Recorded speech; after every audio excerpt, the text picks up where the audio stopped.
자, 이재명 대표가 사실은 오늘 아까 말씀드렸다시피 강서구청장 이 후보 유세에 나오기로 했었는데 못 나왔다고 했는데 어저께는 녹색병원에서 회복 치료를 받고 있는 이재명 대표가 병원에 나와서 국회도 오고 여러 군데를 다녔었죠. 자, 대장동 재판을 위해 오전에 법원의 모습을 드러냈고 재판이 끝난 후에 국회의 모습을 드러냈는데 관련 모습 영상으로 보시겠습니다.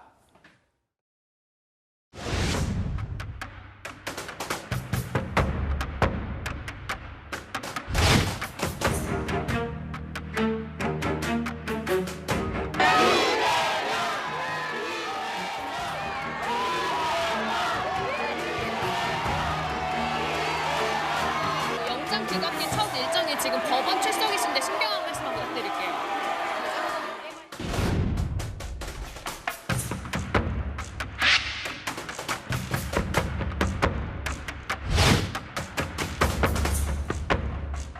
오늘 표결에 참석하시게 된 계기가 있으신가요?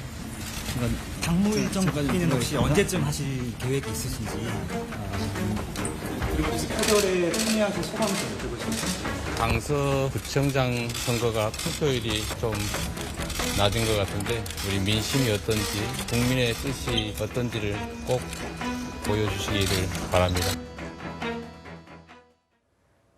자, 지난 영장 심사 때 8, 9시간 동안 앉아 있어서 큰 후유증이 있었다. 장시간 재판을 진행하게 되면 똑같은 악순환에 빠져 향후 재판 절차의 진행에 차질이 생길 수 있다. 이렇게 얘기를 해서 근력 손실, 그러니까 몸에 있는 근육이 빠져서 힘들어서 앉아있기가 어렵다라고 얘기했는데 거기에 대해서 검찰은 최근에 SNS에 여러 가지 동영상도 올리고 말도 하고 있는데 그걸 보면 정해진 절차에 따라 재판을 받을 수 있을 만큼의 충분한 건강 상태가 되는 걸로 본다라고 얘기를 하고 재판을 했었습니다. 자, 이민찬 부대변인. 근데 이렇게 해서 일찍 끝났는데 재판이 끝났는데 병원으로 갔다가 갑자기 택시를 타고 국회에 등장을 했습니다. 그게 이제 최상병 특검법안 처리를 하기 위해서인데 꼭 이재명 대표가 꼭 왔어야 하는 그런 표결을 위해서는 그게 필요했던 건가요?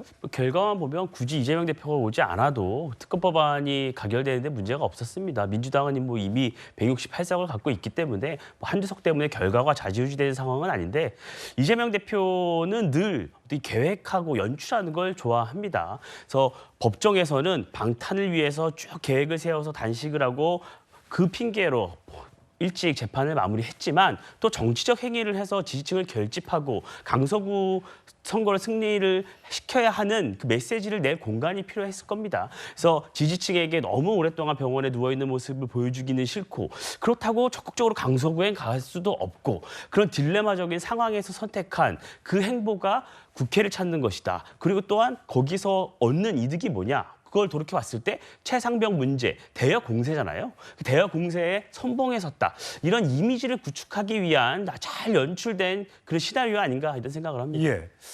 자, 서 변호사님 보시기엔 어제 재판이 이제 있었잖아요. 근데 굉장히 화제가 됐던 것이 정진상 이제 실장이죠. 굉장히 오른팔 왼팔 이렇게 얘기할 정도로 아주 핵심 중에 핵심인데 마지막에 재판장님 한 가지 청이 있습니다.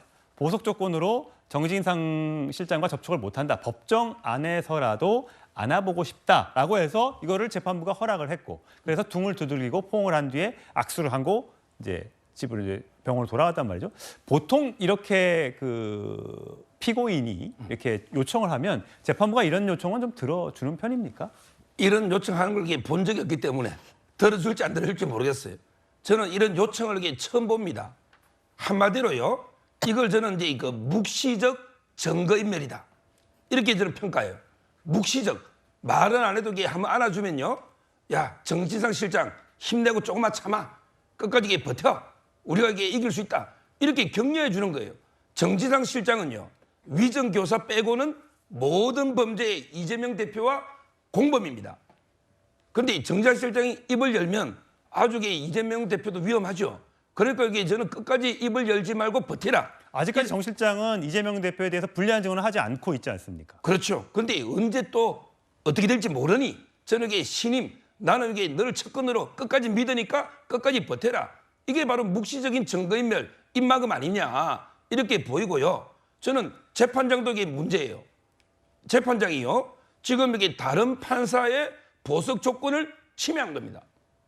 그 재판장이 권한이 없어요. 다른 판사가 보석을 해줄 때 조건을 달았잖아요. 그때 절대 접촉하면 안 된다. 그러면 이게 그걸 존중해야죠. 정진상 실장이 보석으로 나올 때 예. 그렇게 해서 조건을 달았는데 그 조건에 위배되는 것이다. 그 이렇게 조건을 보신다 이거죠? 왜 이 김동연 판사가 무슨 근거로 이게 원래 판사의 권한을 침해합니까? 이거는 이게 허락하면 안 되는 거예요. 껴안는 걸 법정에서 이게 불필요한 행동이거든요. 따라서는 다 문제가 있다 이렇게 봅니다. 예. 자, 한동훈 장관 이 장면에 대해서 어떻게 얘기를 했는지 발언이 하나 있거든요. 들어보시죠. 법정에서 정진상 전 실장이랑 포옹하는 일이 있었는데요. 요거 보고를 받으셨는지. 포옹을 했다고요? 전 처음 듣는 얘기입니다. 왜요? 재판부의 허가를 받아서. 왜요? 장 변호사님. 네. 왜요? 저 발언 어떻게 들으셨어요? 저는 뭐 한동훈 장관이 이 상황을 뭐 기꺼이 여기지는 않을 거라고 알지만 보석 조건은 정확하게 그렇습니다. 정진상 전 실장에게 사건 관계자들과 연락을 주고받지 말라는 겁니다. 포옹하고 악수를 청하는 게 이 재판부의 결정을 존중하지 않는 태도라고 생각하지 않습니다. 만약에 증거 인멸할 것 같으면 어떤 방법을 쓸 수도 있는 거 아니겠습니까? 재판정에서 판사 앞에서 내가 한때 내 참모였던 그러나 지금은 연락을 주고받을 수 없게 된 그리고 나 때문에 고초를 겪는 한 사람에게 포옹하고 재판부의 허가를 받아서 악수를 청하고 싶다는 게 그렇게 비난받을 일입니까? 그리고 국회 본회의장에 간 건 최상병 사건이 그만큼 위중하기 때문입니다. 이거는 국기 문란 사건이라고 봐도 무방합니다. 우리나라 군 상병이 사망했습니다. 그런데 도저히 납득할 수 없는 이유로 이 수사가 망가지고 굉장히 이상하게 뒤틀어지고 있습니다. 이른바 VIP라고 해서 녹취까지 나오고 있습니다. 이 부분과 관련해서 특검을 통해서 밝혀내자는 국민 여론이 있습니다. 거기에 한 표 행사하는 야당 대표의 모습이 어떻게 이미지를 가꾸는 거라고 폄훼당할 수 있겠습니까? 이거는 민주당이 가야 할 길이기 때문에 이재명 대표가 가고 있는 길이라고 보는 게 맞을 것 같습니다. 예. 자, 어제 이재명 대표가 내가 살아있는 한 계속 검찰 수사가 이어질 것이다 라고 하면서 검찰 수십 명을 동원해서 수백 번 압수수색을 당했다라고 얘기를 했습니다. 서 변호사님, 과거에도 법무부가 여기에 대해서 수백 번이 아니다라고 이제 해명을 한 적이 있지 않습니까? 근데 계속해서 보면 이재명 대표의 측근들이나 이재명 대표조차도 수백 번의 압수수색을 당했다. 내가 살아난 숨만 쉬고 있으면 계속 수사를 당할 것이다라고 주장하고 있는데 그 이유는 뭐라고 그렇게 발언한 그 이유가 있을까요, 배경이?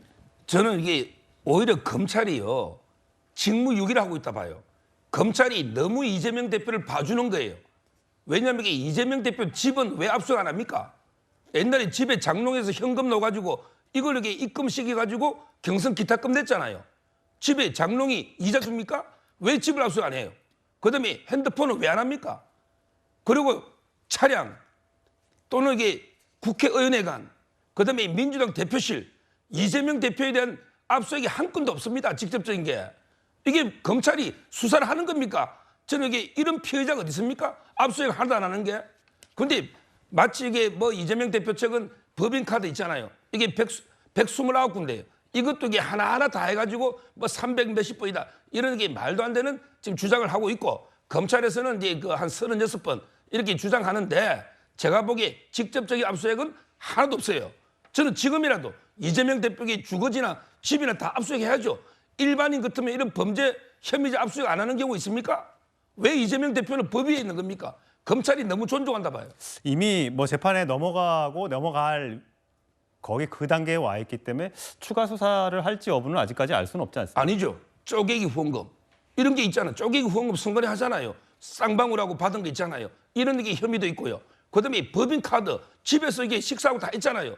이런 게 법인카드도 있고 그다음에 정자동 많이 있잖아요. 저는 이게 해야 된다 봐요. 예. 자, 한동훈 법무장관 야당에서는 계속해서 자, 구속영장이 기각됐으니까 이 대표는 큰 문제가 없다라고 주장하고 있는 것에 대해서 한 장관은 이렇게 얘기했습니다.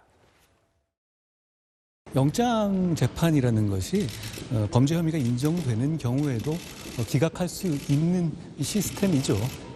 오거돈 전 시장, 김경수 전 지사, 김은경 전 장관 등등 수많은 사람들이 구속영장이 기각됐었지만 결국에 중형을 받고 수감됐었죠.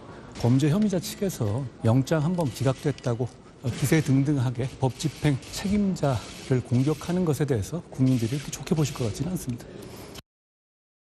자, 이재명 대표 얘기 하나가 더 있거든요. 다음 주로 가겠습니다.